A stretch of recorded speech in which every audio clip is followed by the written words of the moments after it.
O desejado de todas as nações. Capítulo 69. O Monte das Oliveiras. Este capítulo se baseia em Mateus capítulo 24, Marcos capítulo 13 e Lucas capítulo 21, versos 5 a 38. As palavras de Cristo aos sacerdotes e principais, eis que a vossa casa vai ficar-vos deserta, encheram-lhes de terror o coração. Afetaram indiferença, mas ficou sempre a voltar-lhes ao pensamento uma pergunta quanto à importância dessas palavras. Parecia ameaçá-los invisível perigo. Poder-se-ia dar que o magnífico templo, glória da nação, devesse tornar-se em breve um montão de ruínas? Os pressentimentos de mal eram partilhados pelos discípulos e esperavam ansiosos uma declaração mais definida de Jesus. Ao saírem com ele do templo, chamaram-lhe a atenção para a estrutura e beleza do mesmo. Suas pedras eram do mais puro mármore, de perfeita brancura e algumas delas de dimensões quase fabulosas. Uma parte da parede resistira ao cerco do exército de Nabucodonosor. No perfeito acabamento de sua alvenaria, dir-se-ia um sólido bloco de pedra tirado inteiro da pedreira. Como essas poderosas paredes pudessem ser derribadas, não compreendiam os discípulos. Ao ser a atenção de Cristo chamada para a magnificência do templo, quais não terão sido os pensamentos inexpressos daquele rejeitado? A visão que tinha perante si era na verdade bela, mas ele disse com tristeza: eu vejo tudo isso. Os edifícios são realmente maravilhosos. Vós apontais essas paredes como sendo aparentemente indestrutíveis. Escutai, porém, as minhas palavras. Dia virá em que não ficará aqui pedra sobre pedra que não seja derribada. As palavras de Cristo foram proferidas aos ouvidos de grande número de pessoas, mas quando ele se achava só, sentado sobre o Monte das Oliveiras, Pedro, João, Tiago e André foram ter com ele. Dize-nos, perguntaram, quando serão estas coisas e que sinal haverá da tua vinda e do fim do mundo? Jesus não respondeu aos discípulos falando em separado da destruição de Jerusalém e do grande dia de sua vinda. Misturou a descrição dos dois acontecimentos. Houvesse desenrolado perante os discípulos os eventos futuros, segundo ele os via, e não teriam podido suportar esse espetáculo. Por misericórdia com eles, Jesus misturou a descrição das duas grandes crises, deixando aos discípulos o procurar por si mesmos a significação. Ao referir-se à destruição de Jerusalém, suas palavras proféticas estenderam-se para além daquele acontecimento, a conflagração final do dia em que o Senhor se levantará do seu lugar para punir o mundo por sua iniquidade, quando a terra descobrirá seu sangue e não mais encobrirá seus mortos. Todo esse discurso foi dado não para os discípulos somente, mas para os que haveriam de viver nas últimas cenas da história terrestre. Voltando-se para os discípulos, Cristo disse: acautelai-vos, que ninguém vos engane, porque muitos virão em meu nome, dizendo, eu sou o Cristo, e enganarão a muitos. Muitos falsos messias apareceriam, pretendendo operar milagres e dizendo chegado o tempo do livramento da nação judaica. Esses desviariam a muitos. As palavras de Cristo cumpriram-se. Entre sua morte e o cerco de Jerusalém, apareceram muitos falsos messias, mas essa advertência foi dada também aos que vivem nesta época do mundo. Os mesmos enganos praticados anteriormente à destruição de Jerusalém têm sido postos em prática através dos séculos e sê-lo-ão de novo. E ouvireis de guerras e rumores de guerras. Olhai, não vos assusteis, porque é mister que isso tudo aconteça, mas ainda não é o fim. Antes da destruição de Jerusalém, os homens lutavam pela supremacia. Foram mortos imperadores. Os que se julgavam sucessores ao trono eram assassinados. Houve guerras e rumores de guerras. É mister que tudo isso aconteça, disse Cristo, mas ainda não é o fim da nação judaica como nação. Porquanto se levantará nação contra nação, e reino contra reino, e haverá fomes e pestes e terremotos em vários lugares. Mas todas estas coisas são o princípio das dores. Cristo disse: ao verem os rabis estes sinais, hão de declarar que são juízos de Deus sobre as nações por manterem em servidão seu povo escolhido. Dirão que essas coisas são indícios da vinda do Messias. Não vos enganeis, elas são o princípio de seus juízos. O povo tem olhado para si mesmo, não se tem arrependido e convertido para que eu os cure. Os sinais que eles apresentam como indícios de sua libertação do jugo são sinais de sua destruição. Então vos hão de entregar para serdes atormentados e matar-vos-ão, e sereis odiados de todas as gentes por causa do meu nome. Nesse tempo muitos serão escandalizados e trair-se-ão uns aos outros, e uns aos outros se aborrecerão. Tudo isso sofreram os cristãos. Pais e mães traíram os próprios filhos. Filhos traíram os pais. Amigos entregaram amigos ao sinédrio. Os perseguidores realizaram seu desígnio matando Estevão, Tiago e outros cristãos. Por meio de seus servos, Deus deu a derradeira oportunidade ao povo judeu de se arrepender. Mediante suas testemunhas, manifestou-se ele em suas prisões, em seus julgamentos, em seus encarceramentos. Todavia, seus juízes pronunciaram contra eles a sentença de morte. Eram homens de quem o mundo não era digno, e matando-os, os judeus crucificavam de novo o Filho de Deus. Assim será outra vez. As autoridades farão leis para restringir a liberdade religiosa. Arrogar-se-ão o direito que só a Deus pertence. Pensarão que podem forçar a consciência que só Deus deve reger. Mesmo agora estão começando.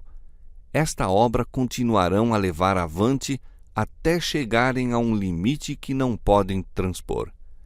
Deus se interporá em favor de seu povo leal, observador dos mandamentos. Em todas as ocasiões em que tem lugar a perseguição, aqueles que a testemunham tomam decisões, seja em favor de Cristo, seja contra ele. Os que manifestam simpatia pelos que são injustamente condenados mostram seu apego a Cristo. Outros se escandalizam porque os princípios da verdade ferem diretamente suas práticas. Muitos tropeçam e caem, apostatando da fé que uma vez defenderam. Os que se retratam em tempo de prova hão de, por amor da própria segurança, dar falso testemunho e trair a seus irmãos.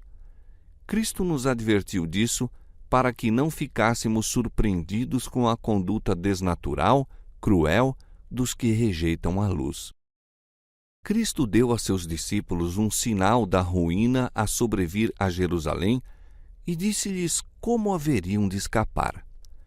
Quando virdes Jerusalém cercada de exércitos, sabei que é chegada a sua desolação. Então, os que estiverem na Judéia, fujam para os montes. Os que estiverem no meio da cidade, saiam. E os que nos campos, não entrem nela. Porque dias de vingança são estes, para que se cumpram todas as coisas que estão escritas. Esse aviso foi dado para ser seguido 40 anos depois, na destruição de Jerusalém.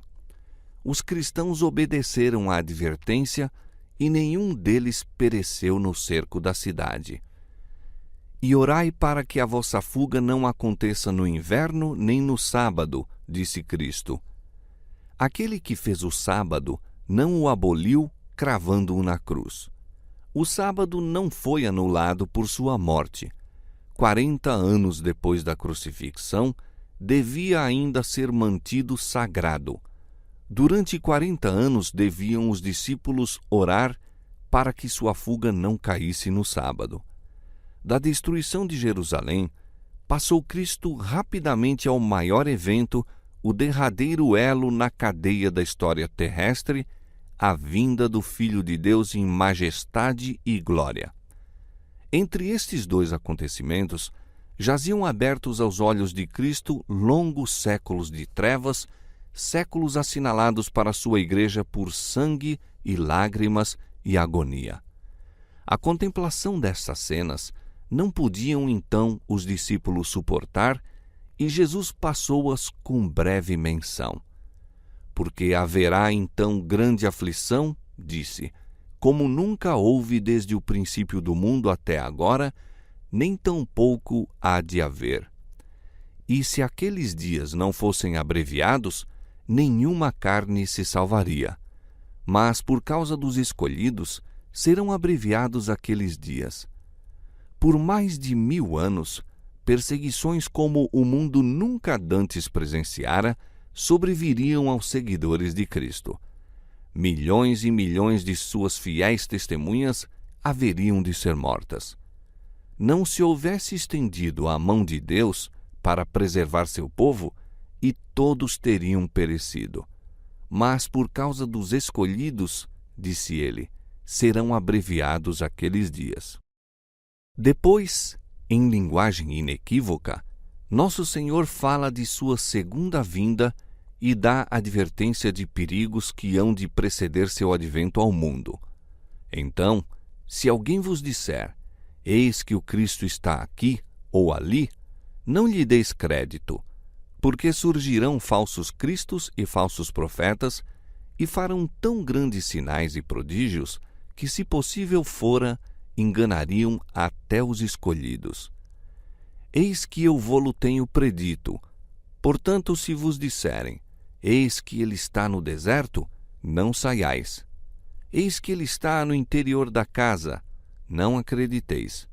Porque assim como o relâmpago sai do Oriente e se mostra até ao Ocidente, assim será também a vinda do Filho do Homem. Como um dos sinais da destruição de Jerusalém, Cristo havia dito, e surgirão muitos falsos profetas e enganarão a muitos. Ergueram-se falsos profetas enganando o povo e levando grande número ao deserto. Mágicos exorcistas, pretendendo miraculoso poder, arrastaram o povo após si às solidões das montanhas. Mas esta profecia foi dada também para os últimos dias. Este sinal é indício do segundo advento. Mesmo agora, falsos cristos e falsos profetas exibem sinais e maravilhas para seduzir seus discípulos. Não ouvimos nós o grito, eis que ele está no deserto? Não têm milhares ido ao deserto na esperança de encontrar a Cristo? E de milhares de reuniões onde os homens professam ter comunicação com espíritos dos que se foram, não vem o brado, eis que ele está no interior da casa? Nas câmaras, dizem algumas versões. É exatamente o que pretende o Espiritismo. Mas que diz Cristo? Não acrediteis, porque assim como o relâmpago sai do Oriente e se mostra até ao Ocidente, assim será também a vinda do Filho do Homem. O Salvador dá sinais de sua vinda e, mais que isto, fixa o tempo em que aparecerão os primeiros desses sinais. E logo depois da aflição daqueles dias, o sol escurecerá e a lua não dará sua luz, e as estrelas cairão do céu, e as potências do céu serão abaladas. Então aparecerá no céu o sinal do Filho do Homem, e todas as tribos da terra se lamentarão, e verão o Filho do Homem vindo sobre as nuvens do céu, com poder e grande glória.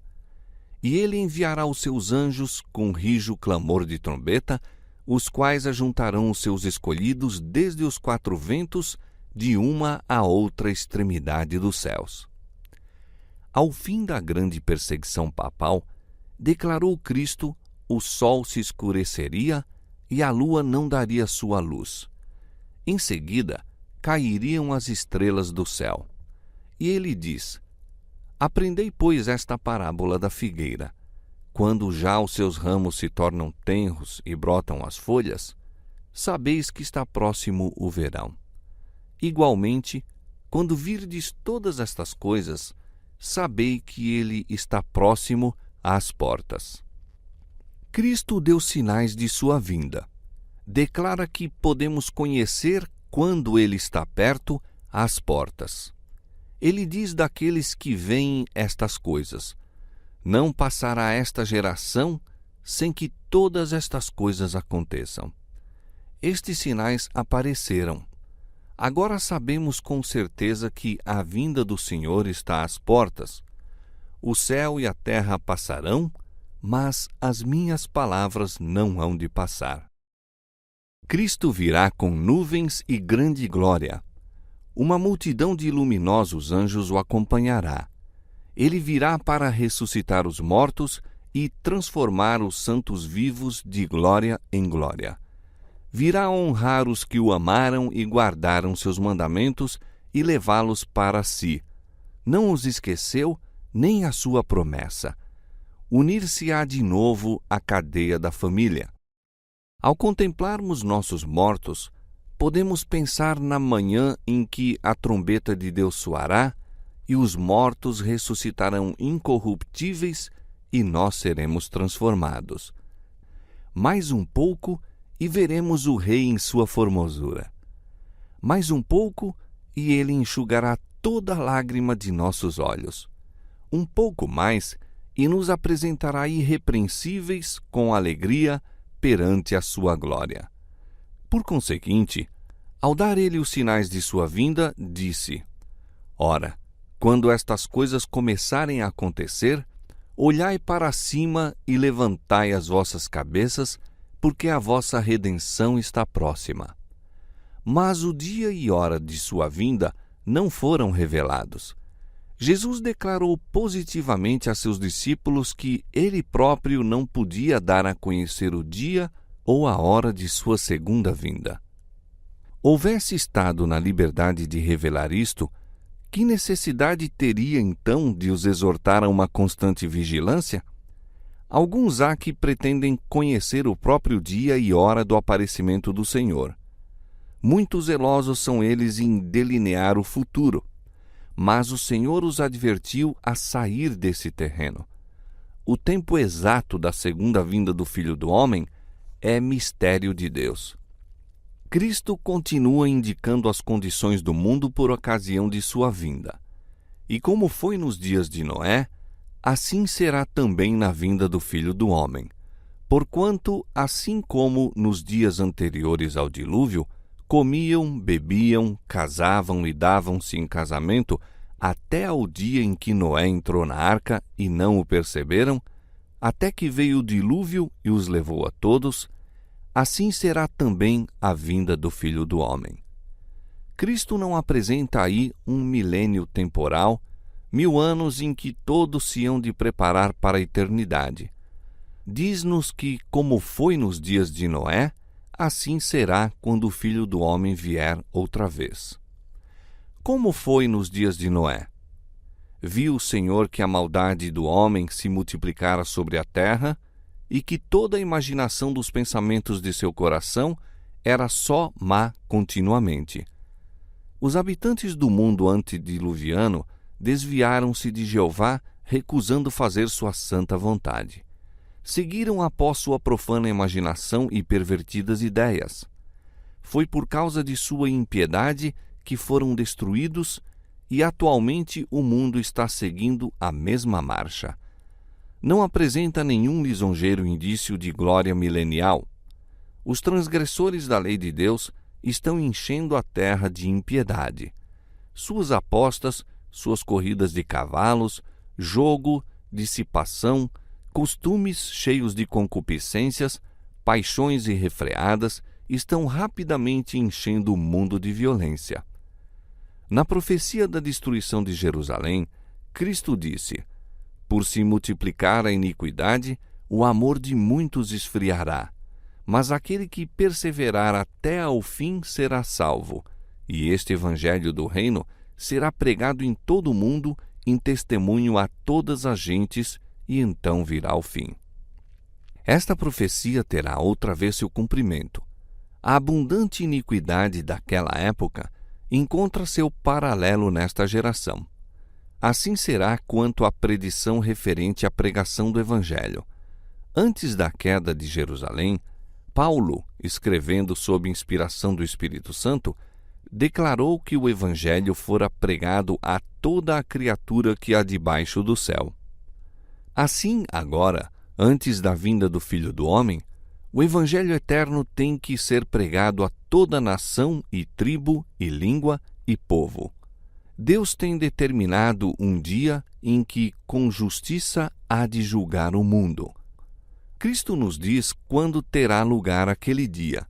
Ele não diz que todo o mundo se converterá, mas que este Evangelho do Reino será pregado em todo o mundo, em testemunho a todas as gentes, e então virá o fim. Dando o Evangelho ao mundo, está em nosso poder apressar a volta de nosso Senhor. Não nos cabe apenas aguardar, mas apressar o dia de Deus. Houvesse a Igreja de Cristo feito a obra que lhe era designada, como ele ordenou, o mundo inteiro haveria sido antes advertido e o Senhor Jesus teria vindo à terra em poder e grande glória. Depois de dar os sinais de sua vinda, Cristo disse: Quando virdes acontecer estas coisas, sabei que o reino de Deus está perto. Olhai, vigiai e orai. Deus sempre tem dado aos homens advertência dos juízos por vir. Aqueles que tiveram fé na mensagem por ele enviada para seu tempo e agiram segundo sua fé, em obediência aos seus mandamentos, escaparam aos juízos que caíram sobre os desobedientes e incrédulos. A Noé veio a palavra: Entra tu e toda a tua casa na arca, porque te hei visto justo diante de mim. Noé obedeceu e foi salvo. A Ló foi enviada a mensagem: Levantai-vos, saí deste lugar, porque o Senhor há de destruir a cidade. Ló colocou-se sob a guarda dos mensageiros celestes e foi salvo. Assim os discípulos de Cristo tiveram aviso da destruição de Jerusalém. Os que estavam alerta quanto ao sinal da próxima ruína e fugiram da cidade, escaparam à destruição. Assim agora estamos dando aviso da segunda vinda de Cristo e da destruição impendente sobre o mundo. Os que ouvirem a advertência serão salvos. Como não sabemos o tempo exato de sua vinda, somos advertidos a vigiar. Bem-aventurados aqueles servos, os quais, quando o Senhor vier, achar vigiando. Os que vigiam à espera da vinda do Senhor não aguardam em ociosa expectativa. A expectação da vinda do Senhor fará os homens temerem-no, bem como aos seus juízos contra a transgressão. Deve despertá-los para o grande pecado de lhe rejeitar os oferecimentos de misericórdia. Os que aguardam o Senhor purificam a alma pela obediência da verdade. Com a vigilante espera, combinam ativo serviço. Como sabem que o Senhor está às portas, seu zelo é avivado para cooperar com as forças divinas para a salvação de almas. Estes são os sábios e fiéis servos que dão o sustento a seu tempo à casa do Senhor. Estão declarando a verdade especialmente aplicável a este tempo. Como Enoque, Noé, Abraão e Moisés, cada um declarou a verdade para seu tempo, assim hão de os servos de Cristo agora dar a especial advertência para a sua geração. Mas Cristo apresenta outra classe.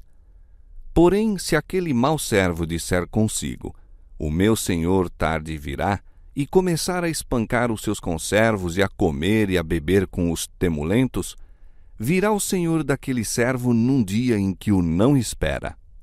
O mau servo diz em seu coração: O meu Senhor tarde virá. Não diz que Cristo não virá, Não zomba da ideia de sua segunda vinda, mas em seu coração e por suas ações e palavras, declara que a vinda do Senhor demora. Afasta da mente dos outros a convicção de que o Senhor presto virá. Sua influência leva os homens a uma presunçosa, negligente demora.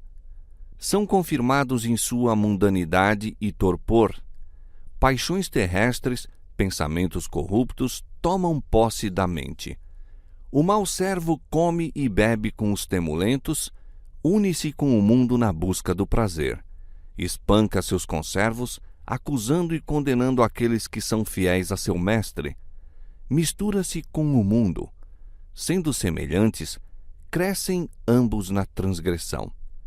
É uma assimilação terrível. É colhido no laço juntamente com o mundo. Virá o Senhor daquele servo, a hora em que ele não sabe, e separá-lo-á e destinará a sua parte com os hipócritas. E se não vigiares, virei sobre ti como um ladrão, e não saberás a que hora sobre ti virei. O advento de Cristo surpreenderá os falsos mestres. Eles estão dizendo paz e segurança.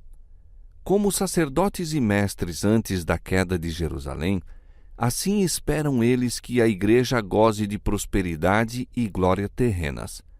Os sinais dos tempos eles interpretam como prognóstico dessas coisas. Mas que diz a palavra inspirada? Então lhe sobrevirá repentina destruição. Como um laço virá o dia de Deus sobre toda a terra, sobre todos os que fazem deste mundo sua pátria. Ele virá sobre eles como um ladrão. O mundo, cheio de rixas, repleto de ímpios prazeres, acha-se adormecido em segurança carnal. Os homens estão dilatando a vinda do Senhor. Riem das advertências. Ouve-se a soberba jactância. Todas as coisas continuam desde o princípio da criação. O dia de amanhã será como este e ainda maior e mais famoso. Aprofundar-nos-emos no amor do prazer. Mas Cristo diz: eis que venho como ladrão. Ao mesmo tempo que o mundo está perguntando zombeteiramente, onde está a promessa da sua vinda? Estão se cumprindo os sinais. Enquanto eles gritam paz e segurança, aproxima-se repentina destruição.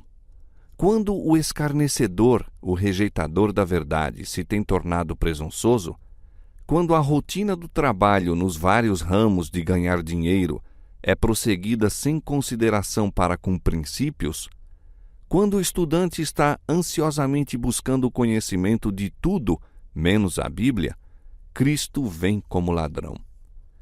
Tudo no mundo está em agitação. Os sinais dos tempos são cheios de presságios.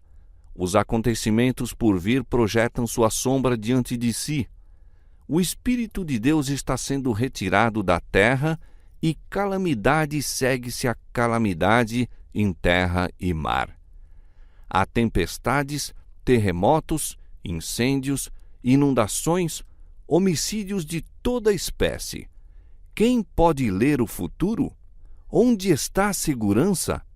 Não há certeza em coisa alguma humana ou terrena.